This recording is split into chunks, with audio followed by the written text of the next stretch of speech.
இந்த வீடியோவில் ஸ்னேக் பிளான்ட்டை எப்படி ப்ரொபகேட் பண்ணுறதுன்னு பார்க்கலாம்.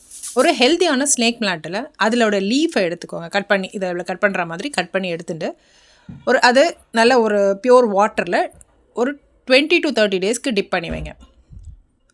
நார்மலாகவே 15 டேஸ்லேயே அது வேர் விட ஆரம்பிச்சிடும். கொஞ்சம் நாள் கழிச்சு, அதாவது 30 டேஸ்க்குள்ளே பார்த்தீங்கன்னா நல்ல வேர் நிறைய வர ஆரம்பிச்சிடும். இது ஒரு நார்மல் செமி ஷேட்லேயே வைங்க.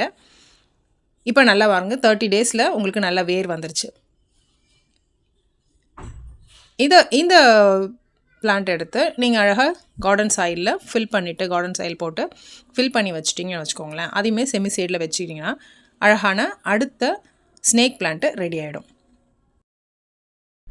இந்த மாதிரி மெத்தடில் நம்மளாலையும் நிறைய செடிகளை ப்ரொபகேட் பண்ண முடியும். நீங்கள் ட்ரை பண்ணியிருக்கீங்களா அப்படின்னு கமெண்ட் பண்ணுங்கள். இயற்கையை நேசிப்போம், சுத்தமான காற்றை சுவாசிப்போம்.